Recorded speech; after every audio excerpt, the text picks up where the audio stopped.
Aku Fitri. Mungkin kalian pikir hidupku sempurna. Punya putri sematawayang yang sudah mahasiswi, rumah yang nyaman, dan status janda terhormat. Tapi di balik semua itu, ada kekosongan yang menganga. Aku merindukan getaran, sentuhan, dan perhatian. Dan takdir, atau mungkin kesalahanku, membawa Riko ke dalam hidupku. Dia pacar anakku, Karina. Awalnya hanya perhatian kecil, pujian sesekali, lalu sentuhan-sentuhan yang tidak sengaja. Ada percikan api di antara kami yang tak bisa kuabaikan. Aku tahu ini salah, sangat salah, tapi tubuh dan jiwaku yang kesepian seolah tak bisa menolak. Hingga suatu sore, ketika Karina tak ada, Riko mendekat. Kata-katanya, tatapannya, dan sentuhannya aku menyerah. Aku memberikan diriku kepadanya. Hubungan terlarang itu terus berlanjut, membelengguku dalam rahasia. Aku tahu ini akan menghancurkanku, tapi aku tak tahu bagaimana cara berhenti. Ikuti ceritaku, bagaimana aku terjebak dalam pusaran hasrat dan rasa bersalah ini. Hidupku, rasanya seperti menunggu kereta yang tak kunjung tiba di sebuah stasiun yang sudah lama ditinggalkan. Namaku Fitri, dan di usiaku yang kepala 4 ini, aku merasa selesai. Bukan dalam artian buruk. Tidak, aku sudah menunaikan kewajibanku sebagai ibu. Karina, putri sematawayangku, kini sudah jadi mahasiswi. Cantik, pintar, dan mandiri. Dia punya dunianya sendiri, teman-temannya, impian-impiannya. Sementara aku, duniaku hanya berputar di antara rutinitas rumah yang itu-itu saja. Menyiapkan sarapan, membersihkan rumah, sesekali arisan RT. Monoton. Dan aku sering bertanya-tanya, apakah ini saja yang tersisa dari hidup seorang Fitri? Suamiku sudah lama pergi, meninggalkan lubang besar yang tak pernah benar-benar terisi. Aku belajar hidup sendiri, mandiri, kuat demi Karina. Tapi di balik semua itu, ada kerinduan yang menggerogoti. Kerinduan akan sentuhan, tawa, atau sekadar percakapan yang lebih dari sekadar, "Sudah makan, Bu?" dari Karina. Aku tidak tahu apa yang aku cari, tapi aku tahu, jauh di lubuk hatiku, aku mendambakan sesuatu yang bisa menggetarkan duniaku lagi. Sesuatu yang bisa membuatku merasa hidup, bukan hanya sekadar bernapas. Dan tanpa kusadari, getaran itu akan datang dari tempat yang paling tidak terduga dan mengubah segalanya. Assalamualaikum. Suara Karina ceria, jauh lebih ceria dari biasanya. Aku membuka pintu, dan di sana, Karina berdiri dengan senyum lebar, menggandeng tangan seorang pria. Dia tinggi, tegap, dengan rambut agak gondrong yang disisir rapi dan mata yang tajam. Ada sesuatu di tatapannya yang membuatku sedikit terpaku. Karisma, itu kata yang tepat. Aura, nakal, yang membuatku langsung merasa was-was sebagai seorang ibu, tapi entah kenapa, juga sedikit tertarik. Waalaikumsalam, Karina. Siapa ini? Tanyaku, berusaha menahan ekspresi terkejutku. Ini Riko, Bu, pacarku. Karina berseru, tanpa sedikit pun menyadari perubahan di wajahku. Riko tersenyum, senyum yang entah kenapa terasa terlalu dewasa untuk pacar putriku. Ia mengulurkan tangan.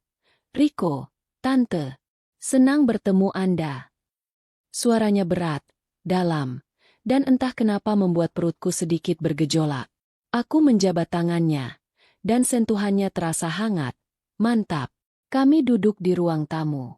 Karina sibuk bercerita tentang bagaimana mereka bertemu di kampus, betapa Riko itu lucu banget, dan bagaimana mereka punya banyak kesamaan. Aku hanya mendengarkan, sesekali menanggapi seadanya, tapi mataku sesekali melirik Riko.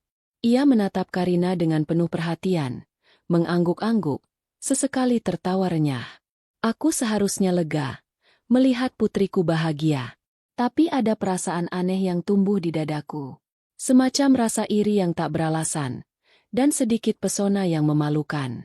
Riko juga punya cara untuk melibatkanku dalam obrolan. Ia memuji tata ruang rumah, menanyakan hobiku, bahkan mengatakan betapa aku terlihat awet muda. Pujian-pujian itu terasa asing, tapi juga menyenangkan. Sudah berapa lama sejak ada pria yang memujiku? Sudah lama sekali. Aku tersenyipu malu, dan aku membenci diriku sendiri karena merasa senang akan hal itu. Karina tidak menyadari apa-apa, sibuk dengan dunianya sendiri. Ketika mereka akhirnya pamit, Riko menatapku lagi. Senyumnya sedikit berbeda kali ini, lebih personal. Tante Fitri, lain kali Riko main lagi ya? Kopi buatan tante enak sekali. Aku hanya mengangguk. Lidahku keluh. Setelah pintu tertutup, aku berdiri di ruang tamu yang kembali sepi. Perasaan aneh itu masih ada. Aku tahu Riko pacar Karina, anakku sendiri.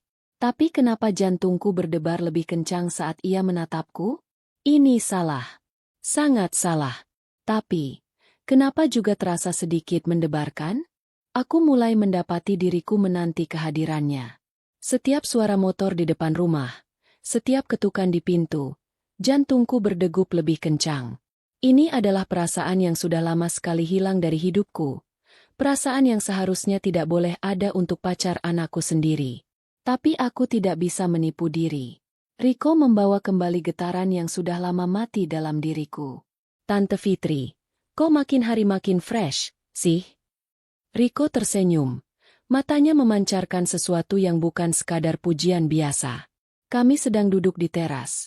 Sore itu Karina sedang kuliah. Pasti ada rahasianya, ya? Aku pura-pura tertawa. Tapi pipiku memanas. Ah, Riko ini. Ada-ada saja. Riko beranjak dari kursinya. Mendekatiku. Ia duduk di undakan teras. Persis di dekat kakiku. Tangannya terulur. Seolah ingin meraih sesuatu di pot bunga dekatku. Tapi jarinya justru menyentuh lembut betisku. Sentuhan itu singkat, seperti tidak sengaja. Tapi aku bisa merasakan panasnya menjalar ke seluruh tubuhku. Aku menahan napas. Tidak bergerak. Saya cuma senang aja ngobrol sama tante. Bisiknya. Suaranya kini lebih rendah, lebih intim. Ia mendongak. Menatapku lurus di mata. Tante itu beda. Gak kayak cewek-cewek lain. Tante itu dewasa, tapi juga rapuh. Dan itu yang bikin saya. Ia terdiam, menatapku dengan sorot mata yang penuh arti. Jantungku berdegup kencang, memukul-mukul dadaku. Aku tahu apa yang ingin dia katakan, atau setidaknya, apa yang kurasa ingin dia katakan. Dan yang lebih mengerikan, aku ingin mendengarnya. Perasaanku campur aduk. Ada rasa bersalah yang luar biasa. Rasa jijik pada diriku sendiri karena membiarkan ini terjadi. Tapi juga ada tarikan magnet yang tak bisa kutolak. Aku ingin melarikan diri. Tapi kakiku seolah terpaku di tempat. Riko, kamu pacar Karina. Bisikku. Suaraku nyaris tak terdengar. Aku mencoba mengingatkan diriku. Mengingatkannya. Tentang batas yang tidak boleh dilanggar. Saya tahu, Tante. Jawabnya. Suaranya tetap rendah. Tapi saya nggak bisa bohong sama perasaan saya. Ia kini mencondongkan badannya sedikit lagi. Wajahnya mendekat. Napasnya hangat menerpa pipiku.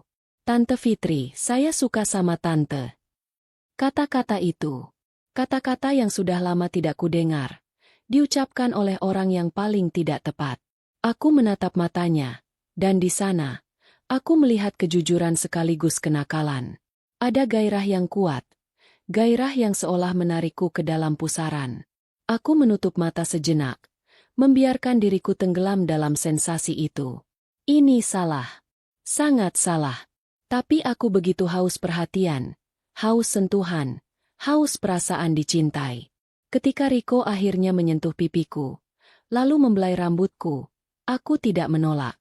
Saat bibirnya mendekat. Aku membiarkannya. Ciuman itu asing. Tidak seperti ciuman seorang suami.